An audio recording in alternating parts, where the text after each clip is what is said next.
Salut tout le monde, j'espère que vous allez bien, que tout se passe pour le mieux pour vous.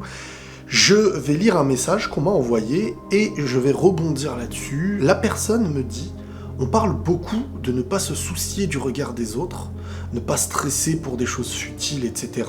Mais est-ce qu'un excès de je m'en foutisme n'est pas aussi dangereux ?» Je suis comme ça, je m'en fous de tout, mais vraiment de tout. Zéro stress, zéro peur par rapport au jugement des autres. Et des fois je me dis, mais je suis quoi à ressentir si peu de choses? On voit que tu es fasciné et admire les hypersensibles, mais je trouve qu'on parle pas assez du contraire. C'est effrayant des fois. Je vois tout le monde ému par une histoire et moi je suis là sans rien ressentir. J'ai si peu d'empathie que ça m'effraie, j'ai du mal à me mettre à la place des autres. Oh là, la personne donne son âge, et dès mes souvenirs d'adolescence, je sentais un profond malheur que je ne pouvais expliquer, et c'est devenu si habituel que je n'arrive même plus à me voir heureuse dans ma vie future, et je pense que j'ai la pire vie entre guillemets. Or, j'en suis consciente qu'il y a des personnes qui vivent des choses horribles et bien plus que moi, mais je n'arrive pas à me mettre en tête. C'est comme si j'avais ce besoin de montrer, entre guillemets, que rien ne va dans ma vie. Mais en soi, j'en parle à personne. C'est très bizarre. Alors, on est sur quelque chose d'intéressant parce que c'est pas un sujet qu'on a déjà évoqué, si je me trompe pas. J'ai souvent parlé de ce qu'on appelle hypersensible, pour moi comme quelque chose d'hyper authentique, parce qu'à mes yeux, la personne authentique est plus apte à ressentir les choses. Donc, forcément plus apte à être confrontée à ce qu'elle sent, ce qui est véridique, ce qui est en face d'elle. Donc quand c'est positif, ce qu'on appellera un excès d'émotion, parce qu'elle ressent plus que celui qui ne ressent moins. Et dans l'autre sens, dans la difficulté ou dans la douleur, quelque chose qui pique, la personne ressent et donc a deux fois plus mal. Tout simplement la sensation. Mais de l'autre côté, on évoque le cas d'une personne qui n'arrive pas à ressentir. Encore une fois, je donnerai que mon ressenti par rapport à tout ça. Quand la personne dit « Dès mes souvenirs d'adolescence, je sentais un profond malheur que je ne pouvais expliquer et c'est devenu si habituel que je n'arrive même plus à me voir heureuse dans ma vie future. » À partir de là, quand il y a ce mal-être, ce traumatisme, peu importe, je vais faire la comparaison avec quelqu'un qui sur le moment se fait vraiment mal. Dans le moment où t'es mal, dans le moment où t'es triste, dans le moment où voilà, la chose, tu la ressens directement, tu ne peux pas avoir les yeux ouverts sur les autres. À ce moment-là, c'est ta douleur. Ton cerveau ne peut pas se dire « Mais dans le monde, il y a des gens qui ont peut-être plus mal que moi, il y a des gens qui souffrent plus que moi, il y a des gens qui vivent quelque chose, donc je devrais relativiser. » Tu peux pas penser à relativiser quand il y a un choc. Et je pense que l'inverse de l'hypersensible, c'est-à-dire celui qui, on va dire, est presque anesthésié involontairement et inconsciemment à ce qui se passe autour, c'est quelqu'un qui n'arrive pas à cicatriser, en fait.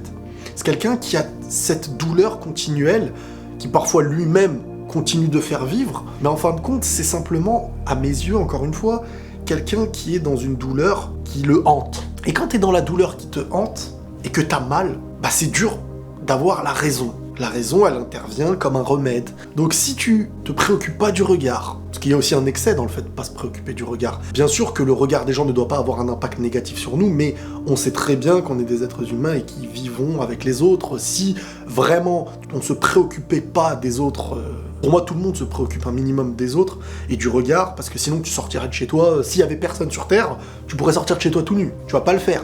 Pourquoi? Parce que tu sais qu'il y a des gens. Tu t'adaptes à un monde où il y a des gens. C'est normal, on est humain, on est fait pour vivre socialement. Mais celui qui part dans l'excès de « je me préoccupe plus du tout de ce qui est autour de moi » et même quand quelque chose est triste, ça ne m'atteint pas, ça veut pas dire que la personne est mauvaise, elle est méchante, elle ne veut pas le mal en soi des autres. Mais je pense que cette personne a besoin de guérir. C'est comme quand t'es à l'hôpital en train de te faire opérer. À ce moment-là, tu penses à ta santé, tu penses à toi. Et bien sûr que parfois, et souvent même, la raison, encore une fois on revient sur la raison, c'est ce qui vient à apaiser un peu plus les choses, parce que c'est aussi chercher ce qu'on possède, chercher ce qu'on a, mais c'est facile à dire. Parce qu'il y a des gens qui aimeraient avoir cette pensée, et se dire moi je veux avoir cette raison, et moi je veux aller mieux. Vu le message de la personne, elle se rend compte que c'est peut-être pas normal de ne rien ressentir extérieurement. Et ça c'est similaire à une anesthésie. Et c'est quoi une anesthésie? C'est endormir quelque chose de notre corps. Pourquoi? Pour ne pas ressentir la douleur d'une opération, de ce qui va se passer.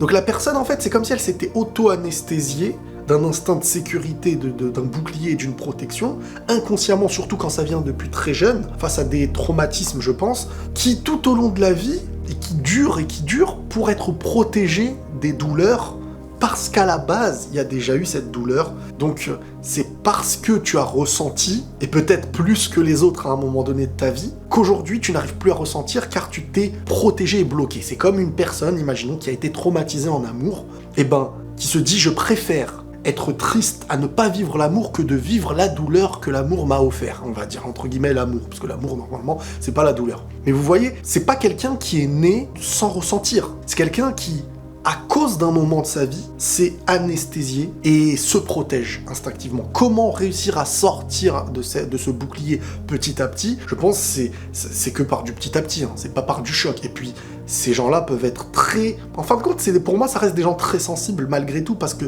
s'ils retirent légèrement leur bouclier, ils se retrouvent comme l'hypersensible en fait. Mais ils ont créé ce bouclier autour d'eux, et il est important pour ces gens-là de construire un véritable entourage qui est sain, parce que à la moindre confiance que tu vas donner à quelqu'un, si tu sens la plus petite trahison, tu te réconfortes dans l'idée que ce bouclier avait raison d'être et au final d'être insensible à tout. Donc l'importance à mes yeux, il est déjà de revenir sur soi, essayer de se comprendre, d'apprendre et au final de construire et d'essayer de construire avec vraiment un noyau autour de soi qui va être sain, parce que ça va être hyper important à mes yeux. Je pense que sur le moment, ton intérêt, il n'est pas de chercher à être sensible à ce qui se passe dans le monde. Parce que, comme on dit, parfois, je vais pas dire qu'il faut être égoïste, parce qu'il faut faire le bien, etc. Mais tu ne pourras jamais bien faire si t'es pas bien avec toi-même. Tu ne pourras jamais réussir à aimer si tu ne fais pas attention à ton être. Tu n'arriveras pas à aider si tu ne t'aides pas. Et il faut pas que l'autre devienne ce que tu lui fais sans réussir à te faire. Commence par toi. Et c'est toi qui est ta priorité aujourd'hui. Et demain, le monde, chaque chose viendra. Faut pas aussi se dire les gens sont sensibles à ça, pourquoi moi je le suis pas? Je pense qu'il faut aussi mettre une bulle et te dire les gens, c'est les gens. Ils ont leurs mots, j'ai les miens, et c'est sur les miens que je dois travailler.